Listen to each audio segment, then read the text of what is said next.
నమస్తే విజయ మ్యామ్. నమస్తే ఉషా. మన వీడియోస్లో మౌనిక అనే అమ్మాయి కామెంట్ పెట్టింది. నేను మీకు ఆ కామెంట్ వినిపిస్తాను. నమస్తే మేడం, నా పేరు మౌనిక. నేను MBA చదువుకున్నాను. నా పర్సనల్ లైఫ్లో నాకు తెలియకుండానే యాంగ్జైటీ, డిప్రెషన్లోకి వెళ్ళిపోతున్నానేమో అనిపిస్తుంది. పెళ్ళై 6 నెలలు అవుతుంది. నా జీవితంలో ఒక రాత్రి తప్ప పగలు జీవితం లేదేమో అని అనిపిస్తుంది. దయచేసి నా బాధ మీరు అర్థం చేసుకోగలరేమో, నేను ఇలా ఏం రాశాను అనేది మీకు అర్థమవుతుందేమో అనుకుంటున్నాను. పెళ్ళి అంటే ఇదేనా అనే దానికి నేను వెళ్ళిపోయాను. నేను ఈ సమస్యను ఎలా పరిష్కరించుకోవాలి? ఉద్యోగం ఏమీ చేయట్లేదు, నేను హౌస్ వైఫ్నే. అమ్మాయి చాలా క్లియర్గా చెప్పకనే చెప్పింది. ఒక శారీరక సుఖం మాత్రమే కనిపిస్తుంది తప్ప అవతల ఉన్న వాళ్ళకి నా సైడ్ నుంచి డే లైఫ్లో నేను కానీ నా అవసరాలు కానీ ఏవి కనిపించట్లేదు అన్న భావన వెల్లడించిందేమో అనిపించింది నాకు మ్యామ్. డాక్టర్ సచిన్ రాజ్ అత్యాధునిక వరల్డ్ క్లాస్ ఫిజియోథెరపీ ట్రీట్మెంట్ తో అన్ని రకాల నొప్పులకు శాశ్వత పరిష్కారం. ఆల్రెడీ MBA చదివా అన్నారు. సో పెళ్ళై 6 నెలలు మాత్రమే అయింది. పూర్తిగా మనకి అద్భుతమైన డీటెయిల్స్ తెలియదు కాబట్టి ఉన్నంత వరకు ఆ 4 వాక్యాల్లో మనం అర్థం చేసుకోవాల్సింది ఏంటంటే, మేబీ ఎక్కడా కూడా అంటే ఒక కన్సర్న్, కేరింగ్ కానీ, షేరింగ్ కానీ, తన అభిప్రాయాలకు విలువనివ్వటం కానీ ఇలాంటివి ఏమి లేకుండా ఊరికే అంటే ఒక రాత్రిపూట అవసరాలు తీర్చడానికి మాత్రమే ఒక కొత్త మనిషి ఎంటర్ అయినట్టుగా మాత్రమే ఈవిడ ఫీలింగ్స్కి ఇంపార్టెన్స్ ఉంది. అంతకు తప్పితే ఏ ఇంపార్టెన్స్ ఉండి ఉండదు అని నేను అనుకుంటున్నాను. అదే చెప్పకనే చెప్తున్నాను అని చెప్తాను. సో అలాంటప్పుడు ఏంటంటే ఇందుకేనా ఇక పెళ్ళంటే ఇదేనా అని అనిపిస్తుంది. ఇక్కడ ఆ భర్త అనే వ్యక్తి అంటే అసలు ఆయన రొటీన్ ఏంటి, అంటే బిజినెస్సా, జాబా, ఎంత స్ట్రెస్ఫుల్గా ఉంటుంది ఏంటి, అసలు పగల ఆయనకి అంటే తీరిగ్గా ఉంటారా లేకపోతే ఉరుకులు పరుగులు జీవితమా అనేది కూడా ఒక ఫ్యాక్టర్ కింద తీసుకోవాల్సి ఉంటుంది మనం.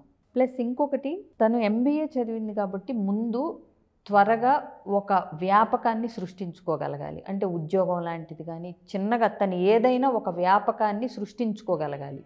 ఎందుకంటే ఎదుటి వ్యక్తి ఇంపార్టెన్స్ ఇవ్వట్లేదు, ఎదుటి వ్యక్తికి నేను ఇందుకే పనికొస్తున్నాను అనే భావనలో నుంచి అసలు తనకు తాను ఏం ఉపయోగపడుతుంది, అంటే తన లైఫ్ని తను ఎలా మౌల్డ్ చేసుకుంటుంది.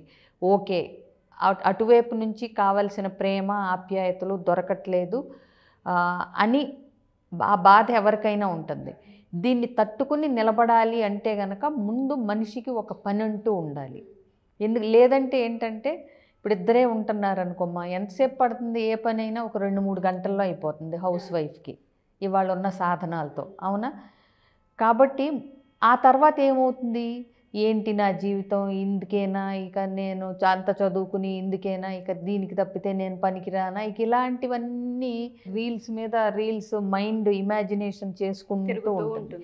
సో ఎమోషనల్ ప్రాసెసింగ్లో ఎంతసేపు ఆ నెగిటివిటీనే కనిపిస్తూ ఉంటుంది తన లైఫ్లో. ఇంకొకటి, తన ఏదో ఒక ఎక్స్పెక్టేషన్స్తో పెళ్లి చేసుకుంటారు ఎవరైనా. అంటే మన లైఫ్ ఇలా ఉంటుంది, పెళ్లి తర్వాత ఇలా ఉంటుంది, అద్భుతంగా ఉంటుంది. ఎక్స్పెక్టేషన్స్ తోనే ఆ లైఫ్ స్టార్ట్ అవుతుంది. అంటే నా హస్బెండ్ నేను ఇలా ఉంటాం, చిలక గోరింకల్లాగా మేము ఇలా ఎగ్జాక్ట్లీ రెస్పాన్సిబిలిటీస్, బాధ్యతలు అన్నీ ఒక ఊహాలోకంలోనే ఒక అందమైన చిత్రాన్ని గీసేసుకుంటారు ఎవరైనా సరే.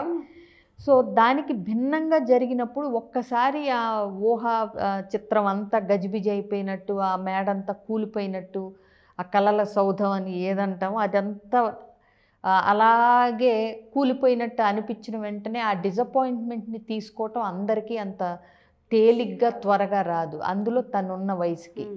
అర్థమైందా? కాబట్టి ఏంటంటే, ఒకటి ఆయన ప్రొఫెషన్ ఏంటి, ఆయన ఏ టైప్, అంటే కొంతమంది మితభాషలు ఉంటారు, కొంతమందికి ప్రేమ ఉన్నా ఎక్స్ప్రెస్ చేయలేరు, కొంతమంది ప్రేమ ఉన్నా అది వ్యక్తపరిచే అంత తీరిక, ఓపిక అంటే వాళ్ళకి అది రాదు. పనిలో పడి సగం, రాక సగం, ఎక్స్ప్రెషన్ లేక సగం, కమ్యూనికేట్ చేయలేకపోయి సగం, ఇలా రకరకాల ఇబ్బందులు ఉండొచ్చు. పూర్తిగా అతన్ని బ్లేమ్ చేసే ముందల అసలు మన కోసం మనం ఏం చేసుకుంటున్నాం అనేది ఇక్కడ ఇంపార్టెంట్.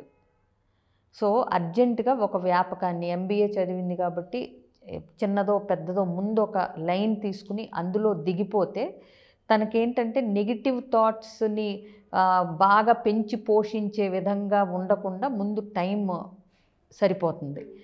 ఆ తర్వాత ఏంటంటే మెల్లగా అసలు తన బాధని ఆయనకి చెప్పిందా, తనకి ఎలా ఉంటే ఆయన ఇష్టంగా ఉంటుంది, అతను ఎలా బిహేవ్ చేస్తే తనకు నచ్చుతుంది, తన ఇష్టాలు ఏంటి, అసలు వీళ్ళిద్దరూ పెళ్ళికి ముందు అసలు మాట్లాడుకున్నారా, అభిప్రాయాలు ఎక్స్చేంజ్ చేసుకున్నారా. సో ఇది కూడా కన్సిడరేషన్లో అండ్ వెరీ ఇంపార్టెంట్. ప్లస్ తన అసంతృప్తిని తను ఖచ్చితంగా పాజిటివ్ వేలో, అంటే ఇలా ఉండటం వల్ల నాకు చాలా బాధగా డిప్రెస్డ్గా ఉంది అనేది ఫస్ట్ అతనికి కమ్యూనికేట్ చేసిందా చేయలేదా అనేది కూడా ఇక్కడ ఇంపార్టెంట్ ఫ్యాక్టర్. ఎందుకంటే మన ఊహల్లో మన థాట్స్లో మనం ఏదో అదేంటి ప్రాసెస్ చేసేసుకుని చిలవలు పలవలుగా ఊహించేసుకుని ఇలా చెప్పి ఇంత చేస్తే అతనికి చెప్పిన తర్వాత అరే నువ్వు ముందే ఇది చెప్పుంటే నేను ఇది చేసేవాడిని కదా అంటారు కొంతమంది. అవునా? ఫస్ట్ ఎప్పుడైనా సరే వ్యక్తపరచాలి తను ఎలాంటి ఇబ్బందులకి గురవుతుంది, ఎట్లాంటి మనస్థితిలో ఉంది, తనకి ఎలా ఫీల్ అవుతుంది అనేది అతనికి ఎక్స్ప్రెస్ చేయాలి. చేసిన తర్వాత నీ వ్యాపకాన్ని నువ్వు సృష్టించుకోగలగాలి. నీకు నువ్వు ఇంపార్టెన్స్ ఇచ్చుకున్నప్పుడే పక్కన వాళ్ళు కూడా నీకు ఇంపార్టెన్స్ ఇస్తారు అనేది ఒక ఖచ్చితమైన రూల్ ఇంకది. ప్లస్ సెల్ఫ్ పిటీలో ఉండిపోయి డిప్రెషన్లోకి వెళ్ళే బదులు సెల్ఫ్ రెస్పెక్ట్తో సెల్ఫ్ కాన్ఫిడెన్స్తో ఆడపిల్లలు ఉండాలి వాళ్ళ. అర్థమైందా?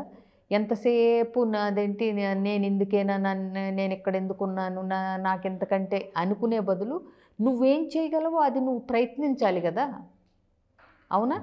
పెళ్ళైనా అవ్వకపోయినా కూడా నీ కెపాసిటీస్ ఏంటో నీకు తెలవాలి, నువ్వు ఎక్కడికి ఎదగగలవో నీకు తెలవాలి, నువ్వేంటో నువ్వు ప్రూవ్ చేసుకోగలగాలి. నేను దీనికి మాత్రమే కాదు, రాత్రిపూటకు మాత్రమే కాదు, పగలు కూడా నేను ఇన్ని చేయగలను అనేది ముందు నీకు నువ్వు నిరూపించుకోగలగాలి, తర్వాత మీ హస్బెండ్కి. సో ఫస్ట్ అర్జెంటుగా ఒక ఉద్యోగాన్ని కానీ ఒక వ్యాపకాన్ని, అంటే అది చిన్నపాటి బిజినెస్ అయినా తను ఏం చేయగలదో తన స్కిల్స్ ఏంటో అవన్నీ అనలైజ్ చేసుకుని ఒక ప్రాజెక్ట్ తయారు చేసుకుని తను ఏం చెయ్యాలనుకుంటుందో అర్జెంటుగా పనిలో అయితే పడాలి. అలాగే ఇద్దరు ముగ్గురన్నా ఒక క్లోజ్ ఫ్రెండ్స్ గ్రూప్ని క్రియేట్ చేసుకోగలగాలి.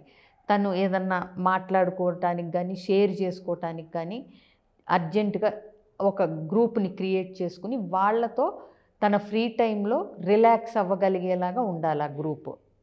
అదొకటి. ఇంకొకటి తన భావాలన్నీ జర్నల్ చేయాలి. అంటే తను గోరంతల్ని కొండంతలుగా అనుకుంటుందా అది కూడా అనలైజ్ చేసుకోగలగాలి. ఎందుకంటే ఇవాళ రేపు ఇద్దరు పరుగులు పెట్టి సంపాదిస్తే కానీ ఈ ఖర్చులకు తట్టుకోలేనట్టుగా ఉంది ఎక్కడ చూసినా. అవునా? సో కాబట్టి అతను ఒక్కడే స్ట్రెస్ తీసుకుంటూ తన బాధ ఏంటి, అసలు అతను మెంటాలిటీ ఏంటి, అతను ఏంటి, సో అతనితో కూర్చుని మాట్లాడగలగాలి. ఇన్ కేస్ అవసరమైతే కౌన్సిలింగ్కి రాగలగాలి. ఎందుకంటే చాలాసార్లు మొగ్గలో గనక వాటిని అడ్రస్ చేయకపోతే పెద్ద సమస్య కింద మారిపోయే అవకాశం ఉంటుంది. అంటే మొదట్లోనే దాన్ని పరిష్కార మార్గాలు వెతికితే అది పెద్దగా మారకుండా ఉండే అవకాశాలు చాలా ఎక్కువ ఉంటాయి. కాబట్టి ముందు అసలు ప్రాబ్లం ఏంటి, ఎక్కడుంది, అతనిలో ఉందా, తను కూడా దీనికి ఏదన్నా యాడ్ చేస్తుందా, తను మాట్లాడకపోవటం వల్ల చెప్పకపోవటం వల్ల కూడా ఏమన్నా ఇది యాడ్ అవుతుందా, పోనీ ఇద్దరూ కలిసి కౌన్సిలింగ్కి వస్తే ఎవరన్నా హెల్ప్ చేయగలరా, ఇలాంటివన్నీ చూసుకుని ముందు ఆ సెల్ఫ్ పిటి, నేను ఎందుకేనా, నాకేం చేత కదా, నేను అనుకునే బదులు నీకేం చేత అవుతుందో అది చేయటానికి అడుగు ముందుకు వేయగలగాలి. ఒక్క అడుగు వేస్తే ఒక దారిలో మిగతా అడుగులు వాటంతట అవే పడతాయి. కాబట్టి MBA చదివిన అమ్మాయి ఖాళీగా కూర్చోకుండా ఏదో ఒక వ్యాపకాన్ని ఏర్పరచుకుంటే ముందు అంటే ఒక స్టెప్ మొదలవుతుంది. తర్వాత ఆలోచించి ఏం చెయ్యాలి అనేది నిర్ణయం తీసుకోవచ్చు. లేదా నేను చెప్పినట్టు కన్ఫ్యూజన్లో ఉంటే కనుక కౌన్సిలింగ్కి రావచ్చు. Sure ma'am. మీరు ఇందాక ఒక మాట అన్నారు, సెల్ఫ్ పిటీతో కాకుండా సెల్ఫ్ కాన్ఫిడెన్స్, సెల్ఫ్ రెస్పెక్ట్తో ఎప్పుడైతే ఒక అడుగు ముందుకేస్తూ ఉంటుంటామో ఖచ్చితంగా కాంప్లికేషన్ అయితే అవ్వదు జీవితం. చాలా సందర్భాల్లో అవి ఎప్పుడూ గ్రహించం ఆడపిల్లం, భయపడుతూ ఉండిపోతూ ఉంటుంటారు. అంటే ఈ టైంలో నేను నోరు తెరిచి మాట్లాడితే ఏమనుకుంటారు, exactly. ఇప్పుడు నేను గడప దాటితే ఏమనుకుంటారు, మళ్ళీ మా పేరెంట్స్కి ఏమన్నా. సో మీరు అన్నట్టుగానే ఈ కన్ఫ్యూజన్స్లో కనుక ఇఫ్ ఇన్ కేస్ మనం అనుకునే దాంట్లో పేరెంట్స్ అని, ఫ్యామిలీ అని, చుట్టుపక్కల వాళ్ళని కనుక కన్ఫ్యూజన్లో ఉంటే అమ్మాయికి ఖచ్చితంగా కౌన్సిలింగ్కి రావడమే బెటర్. సో మీరు కనుక ఈ వీడియో చూసి ఇటువంటి ప్రాబ్లమ్స్ మీ ఇళ్ళల్లో పర్సనల్గా మీరు కనుక ఫేస్ చేస్తున్న ఆడపిల్లలు ఎవరైనా ఉన్నా ఖచ్చితంగా మీరు కూడా అప్రోచ్ అవ్వచ్చు. విజయగా ఖచ్చితంగా కౌన్సిలింగ్ చేయడం జరుగుతుంటుంది. Thank you ma'am, thank you so much.